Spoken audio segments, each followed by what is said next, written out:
Hi friends, welcome to my mini blog. ಇವತ್ತು ಕುಂಬಳಕಾಯಿ ಪಲ್ಯ ಮಾಡೋಣಂತ್ರಿ. ಸ್ಪೆಷಲಾಗಿ ಕುಂಬಳಕಾಯಿ ಪಲ್ಯ. ಕುಂಬಳಕಾಯಿನ ಕಟ್ ಮಾಡಿ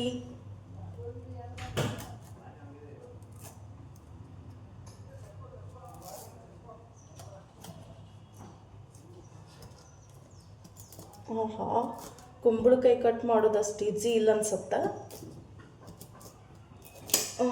ಮೈ ಗಾಡ್, ನಾನು ಆ್ಯಕ್ಚುಲಿ ಕುಂಬಳಕಾಯಿ ಪಲ್ಯ ಫಸ್ಟ್ ಟೈಮೇ ಮಾಡತ್ತೀನಿ ಅನ್ಸಾತೈತಿ.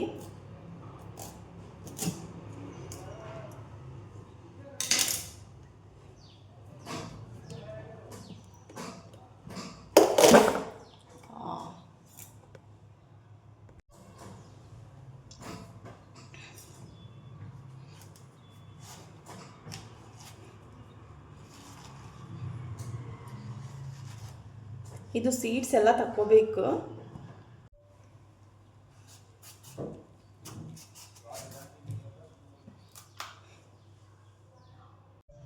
ಕುಂಬಳಕಾಯಿ ಕಟ್ ಮಾಡಾಗ ಅನ್ಸಾತಿತ್ತು ಎಷ್ಟು ಹಾರ್ಡ್ ಐತ್ಲಾ ಕುಂಬಳಕಾಯಿ ಅಂತ. ಎಸ್, ಅಷ್ಟು ಈಸಿಯಾಗಿ ಕಟ್ ಆಗತ್ತಿರಲಿಲ್ಲ. ಕ್ವಿಕ್ ಚಾಪರ್ನ ತಗೊಂಡು ಜಸ್ಟ್ ಕ್ವಿಕ್ಕಾಗಿ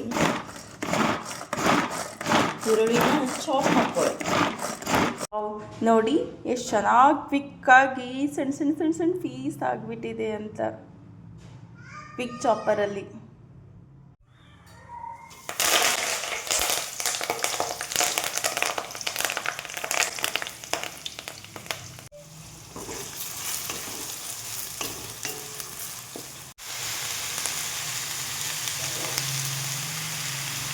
ಫೈನಲಿ ಕುಂಬಳಕಾಯಿ ಪಲ್ಯ ರೆಡಿ. ಮ್ಯಾಗ ಒಂಚೂರು ಕೊತ್ತಂಬರಿ ಸೊಪ್ಪು ಉದುರಿಸ್ಕೊಂಡು ಒಂಚೂರು ತಿರ್ಕೋಬೇಕಿದು. ಎಸ್, ರೆಡಿ ಆಯ್ತು ನೋಡ್ರಿ. ರೊಟ್ಟಿ ಜೊತೆ ಚಪಾತಿ ಜೊತೆ ಮಸ್ತಾಗಿರುತ್ತೆ ತಿನ್ನೋಕೆ.